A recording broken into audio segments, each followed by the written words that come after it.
Vamos a conversar con el expresidente del directorio ya de Petroperú, el señor Pedro Chira. Señor Chira, ¿cómo está? Bienvenido. Buenas tardes, señorita Valeria Fuertes. Muchas gracias por invitarme al programa y para informar justamente al país sobre estos temas que usted está comentando. En principio, usted tiene cerca de 10 meses, usted asumió el cargo el año pasado en abril, el 25 de abril del 2023. ¿En qué situación usted asume la responsabilidad? ¿Cuál era la situación de Petroperú y cómo la está dejando ahora, señor Chira? Sí, si me permite, señorita Fuertes, quisiera, antes de responder su pregunta, rechazar enérgicamente y rotundamente las declaraciones del ministro de Economía y Finanzas, el señor Arista, quien en medio de comunicación ha ofendido a todos los trabajadores de Petroperú, trabajadores que están desde la costa norte, sur y el oriente del Perú, trabajando para llevar los combustibles al mercado nacional. Es lamentable y yo le recomendaría al señor ministro que visite nuestras instalaciones, que pernocte en ellas, que vea el trabajo antes de dar declaraciones tan irresponsables que hacen daño a la empresa. ¿A qué declaraciones exactamente se refiere usted, señor Chira? Ha dado unas declaraciones que han sido publicadas hoy en el diario El Comercio, referente a que en Petroperú existe la cultura de la mentira y que eso viene desde sus trabajadores hasta el directorio y que hemos llevado esas mentiras hacia el gabinete, hacia el Consejo de Ministros, perdón, donde quiero recalcar, estuve en 2 oportunidades presentando la situación de Petroperú en agosto del año pasado y en enero de este año, indicando claramente cuál era la situación del país, de Petroperú y cuáles eran las soluciones viables que nosotros veíamos, pasando justamente por el soporte que como accionista el Estado se le estaba solicitando al Estado. En ninguna de esas oportunidades vi al señor Arista en las reuniones y él está afirmando enfáticamente de que nosotros estamos mintiendo. Entonces, desmiento totalmente, el señor está escuchando voces sin conocer a la empresa y lo invito a que conozca a la empresa antes de que con estas declaraciones siga haciendo daño a la misma. Y bueno, paso a contestarle la pregunta. Permítame, señor Chira, ¿siente que ha sido un primer mal paso del ministro Arista, el ministro de Economía, digamos, a referirse o a tener esa referencia a Petroperú? Mire, quiero decirle que en Petroperú siempre estamos acostumbrados a los cambios. Lo que estoy declarando no tiene que ver con que el Ejecutivo haya decidido hacer un cambio en el directorio. En buena hora quiere renovar o refrescar el directorio, pero lo que han expresado inclusive el ministro de Energía y Minas y el ministro Arista en los medios de comunicación desde que han ingresado es repetir las falacias que se vienen inventando desde sectores opositores a la empresa y que con intereses están manifestándolo y ellos prácticamente han llegado con esas mismas ideas.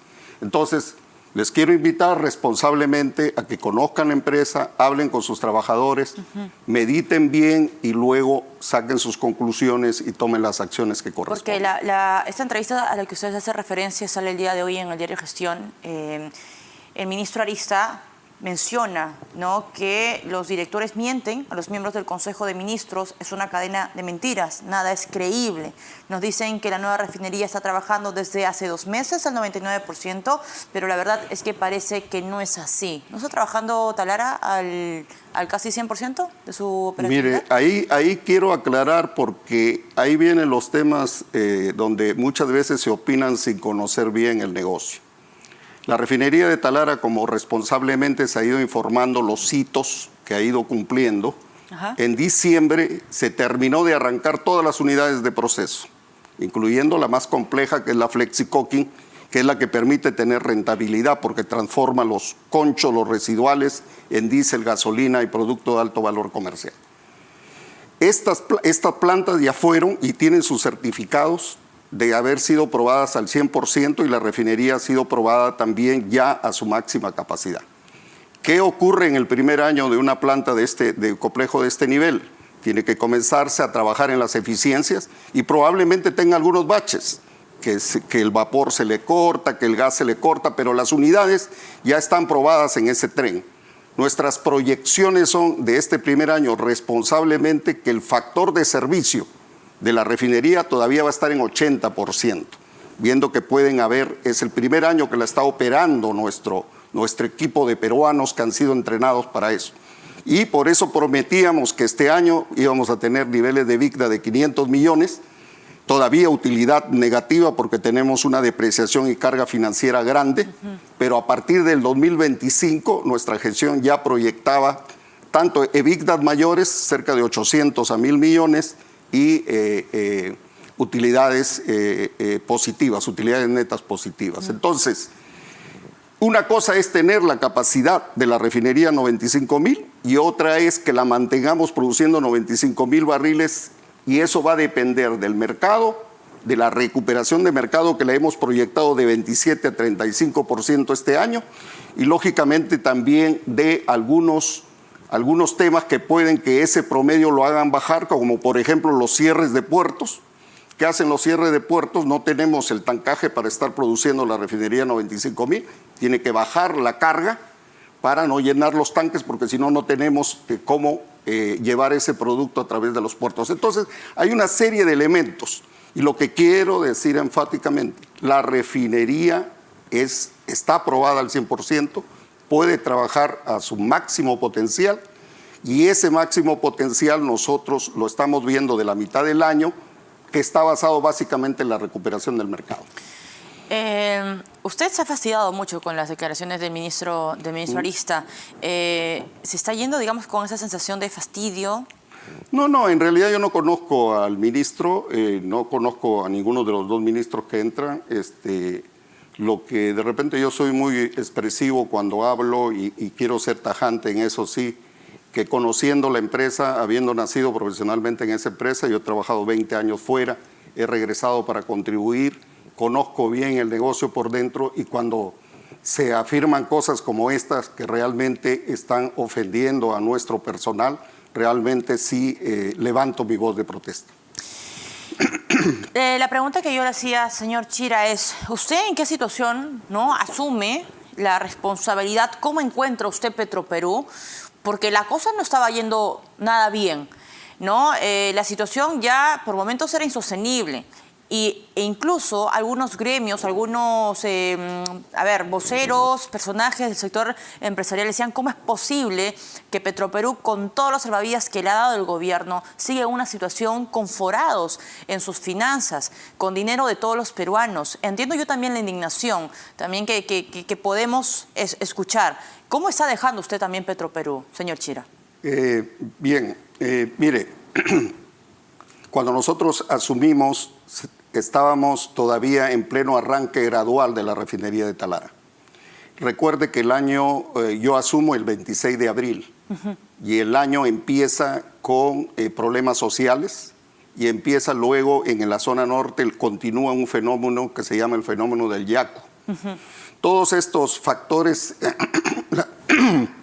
la refinería para su arranque necesita tener suministros, por ejemplo, ácido sulfúrico, por ejemplo, gas, y todos esos suministros que necesitamos para continuar el arranque fueron muy complejos de tenerlos durante esa primeros 4 o 5 meses del año.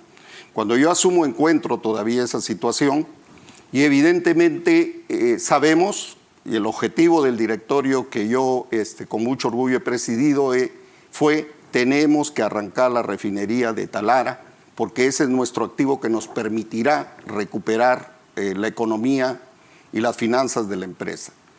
Y ese objetivo lo hemos seguido, hicimos cambios administrativos que nos permitieron durante el año culminar, llegar al final del año, teniendo nuestro primer objetivo alcanzado, que le llamamos en su momento objetivo 0, es tener la refinería funcionando y produciendo los combustibles que necesitamos. Entonces, ¿qué otro tema teníamos cuando hemos llegado? 2 años que no conseguíamos tener los estados financieros a tiempo, 2022 y 2023. Porque el primer año 2022 tuvimos un desastre de administración, y el segundo año 2023 fue porque se logró conseguir muy tarde a la auditora. Este año dijimos, vamos, como hito de nuestro directorio, es asegurar que los estados financieros auditados 2023 van a estar a tiempo. En el mes de diciembre contratamos a la sociedad auditora en conjunto con Contraloría General de la República, un trabajo muy coordinado, y de acuerdo a esto vamos a tener los estados auditados a mediados de mayo a tiempo, que va a permitirle cambiar la cara a Petroperú en frente de las calificadoras y en frente del mundo financiero. Quiere decir que este nuevo directorio, cuyos nombres se ha adelantado en esta conferencia, está, por ejemplo, el exministro Tuesta, el exministro de Economía y Finanzas, formando parte de este directorio. Ellos van a tener ya el Estado a fines de mayo. Bueno, sí. O sea, esta información. Sí, por supuesto. O sea, está en este momento la auditoría andando. Ajá. Y el plan, el cronograma que se tiene es tenerlo a mediados de mayo. De tal manera que de esa manera no incumpliríamos con los acreedores y con los bonistas para presentar y ante el mundo financiero nuestros estados a tiempo. Esperamos que este nuevo directorio pues concluya con esa labor, o sea, continúe supervisando de que así sea, de que realmente consigamos ese hito que fue planteado por nuestra administración. Otro tema, si me permiten, sí, esa misma línea, se habla mucho de la reestructuración y de la gobernanza de la empresa. Esto que fue producto del análisis que hizo ADL, Arthur de Lidl, que presentó en julio del año pasado a nuestro directorio las conclusiones y recomendaciones, ya se comenzó a implementar con nuestra gestión. ¿Por qué? Porque esto, siendo parte todo del DU 023 del año 2022, teníamos que comenzar a implementar y hemos estado informando a la Contraloría, a nuestra Junta General de Accionistas de todos los pasos. Por ejemplo, le digo una cosa, una de las primeras cosas que se hizo fue justamente en temas de gobernanza cambiar cómo se elige el directorio.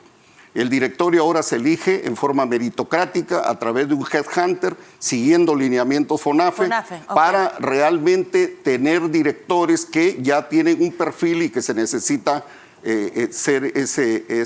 tener ese perfil para poder conducir la empresa. Pero hay un DU que se ha sacado el día de ayer, si es que mal no me parece, en la que se está buscando reducir el personal con retiro voluntario.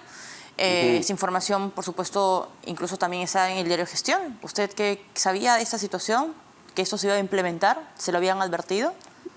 Mire, para contestar esa pregunta, en el plan de reestructuración ya se aprobó, y esto vuelvo a repetir, de esta empresa ADL, que fue contratada con ese fin, y el ministro de Energía y Minas inclusive dice que ADL es una de las empresas líderes en este tipo de consultorías.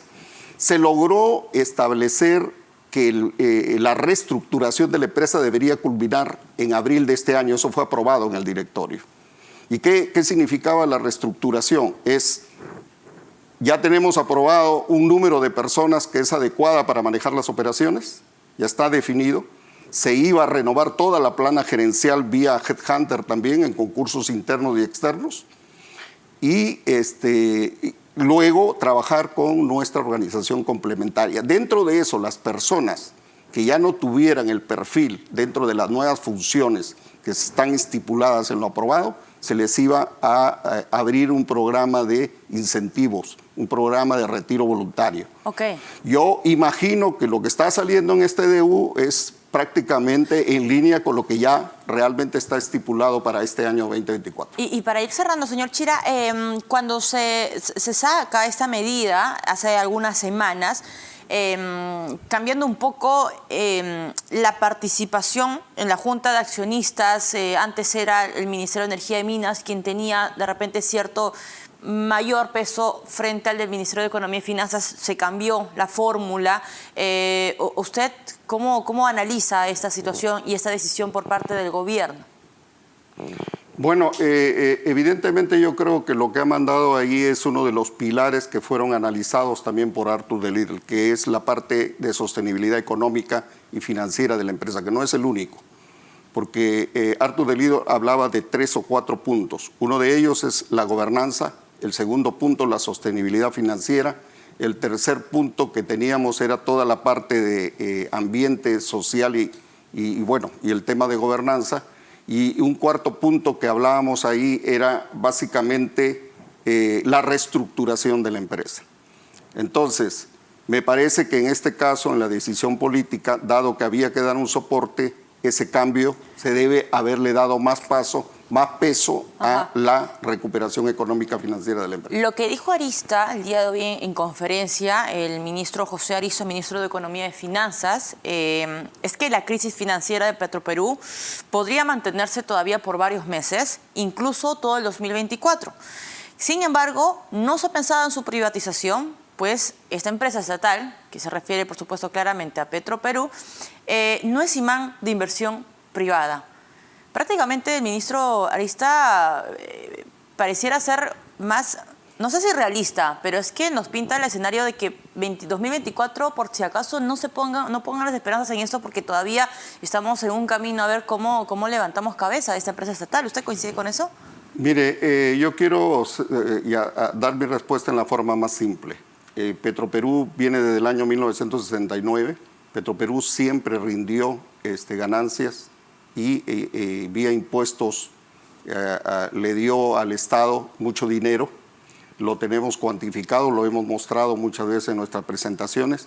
Hemos tenido 6 años de pérdidas y los 6 años han coincidido o con problemas de la industria o con intromisión política en la compañía. ¿Le hizo daño? Le ha hecho daño. Los 2 últimos años son los que más se recuerdan porque es después de la pandemia, el 22 y el 23, la compañía ha tenido pérdidas, pero pérdidas explicadas por mantener 2 negocios. Uno, la importación de combustibles para cumplir con nuestro rol subsidiario, que por cierto, hablando de rol subsidiario, Petroperú lo hace con su caja, no es que el Estado luego le pasa dinero para las pérdidas que tenemos y que con mucho trabajo, pero con mucho amor lo hacemos llegando nuestros combustibles hasta los pueblos más lejanos. Pero el otro tema era comprar crudo para la refinería, para arrancar la refinería. Y en ese concepto producíamos residuales que teníamos que exportarlos a pérdida. Pero todo eso fue informado en su momento. Todas las proyecciones a las que se refiere el ministro es que efectivamente se pidieron 4 medidas, incluyendo la capitalización, y lo que está ocurriendo es que eso, mediante este DU, solamente está haciendo un paliativo, un aporte de garantías para préstamos que con seguridad no soluciona el problema de Petroperú y que todavía en el 2024 va a tener este tema, aun cuando vamos a tener EBITDAs positivos, no vamos a tener utilidades positivas. Y si seguimos realmente endeudando a la compañía, lo que vamos a hacer es tardar en el tiempo en la recuperación de la misma. Entonces, si me pregunta cuál es la recomendación, y no lo dice el directorio, solamente el directorio que he presidido, sino Arthur del Lido, lo dicen las calificadoras de riesgo, es que el propietario tiene que poner capital. Para poder llegar a tener capital mixto en la empresa, está todo las recomendaciones, y siguiéndolas estrictamente como las veníamos siguiendo, íbamos a tomar 2 años y medio a 3 años para poder salir a una oferta pública de acciones, de tal manera de tomar capital del mercado, ¿no? Ahora, señor Chira, ya con esto cierro. Lo cierto es que usted coincide, digamos, con otras voces que ya Petroperú no puede estar nunca más supeditado a las intromisiones políticas.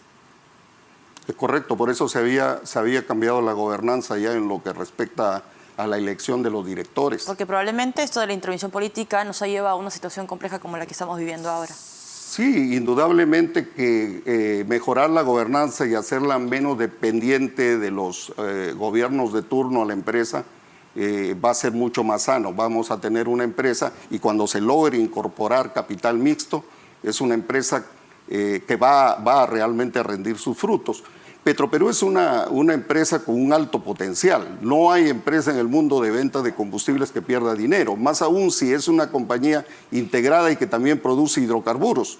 Nosotros hemos demostrado como Petroperú, tanto que se nos decía que no íbamos a poder operar lotes, estamos operando lotes en el norte, el 1, el 6 y el Z69, con una producción ¿Y el lote 10 lo podrán hacer? Porque Rómulo Mucho ayer ha dicho que eso va a ser una inversión mixta, privado y también Petroperú. Esa es una decisión ciertamente del Estado manejada a través de Perú Petro, pero lo que hemos dicho siempre como Petroperú, el lote 10 es un poco más grande, pero tiene las mismas características de los lotes que están alrededor de la refinería de Talara. ¿Es una decisión acertada esta de volverla, digamos, mixta, privado y Petroperú? No, lo acertado hubiera sido que pase a Petroperú, porque... ¿Al 100%? Evidentemente sí, o sea, es algo que Petroperú puede manejar, lo está demostrando en estos 3 campos. Ahora, lo ideal sería a contratos a 30 años, con inversiones en perforación y con inversiones en exploración. O sea, por supuesto, si hubiéramos tenido que ir a inversiones en exploración, íbamos a tener que asociarnos. Claro. Para poder realmente poder tener éxito en la explotación de esos campos y en esas empresas de exploración. Hay algunos nombres que van a conformar el directorio de Petroperú: Carlos Linares, David Tuesta, Germán Alfredo y Oliver Alexander. ¿Usted tiene algún comentario al respecto? ¿Conoce de repente a alguna de esas personas? No, no tengo el gusto. Alguna vez me he encontrado con alguna de ellas, pero no tengo el gusto de conocerlos personalmente o de haber tratado más. Lo que puedo decir es lo siguiente, les deseamos la mejor de las suertes, porque aquí lo que está en juego es Petroperú y el Perú. Lo único que sí tengo una gran preocupación es que todos tienen perfil de economistas, ¿no? Y esta es una empresa petrolera. La empresa petrolera tiene otra dinámica y no es solamente tomar decisiones. Si bien es cierto, tenemos problemas hoy económicos y financieros que resolver, lo que nos ayudará a salir de eso es justamente conocer bien la empresa, operarla bien, producirla bien. Y si usted revisa alrededor, la invito a revisar en Google quiénes son los directores y quiénes manejan las empresas petroleras, nada más en nuestros vecinos, Petrobras, Ecopetrol, PDVSA en su momento, que fue una gran empresa, PEME. Siempre es ingeniero de petróleo, ingeniero geólogo, decía mi madre, zapatero a sus zapatos. Y es como si pusiéramos a conducir este programa, por ejemplo, a un petrolero como yo. No tengo la experiencia para poderlo hacer o el conocimiento y la preparación. Entonces estamos hablando de lo mismo. Es mi única preocupación. Okay. Mi preocupación es el perfil, pero por supuesto, desearle la mejor de las suertes en el manejo de la empresa, que profundice lo que ya ha encaminado. Y permítame un minuto, sí, porque yo quiero agradecerle a todo el personal de Petroperú, a todos aquellos que están tanto en la refinería de Talara, refinería Conchán, refinería Iquitos, las plantas terminales, y darles mi profundo agradecimiento. Muchas gracias. Muy bien, señor Chira, muchísimas gracias por acompañarnos esta tarde. Pedro Chira, expresidente del directorio de Petroperú, en esta su primera entrevista luego de presentar su renuncia irrevocable. Señores, hacemos una pausa.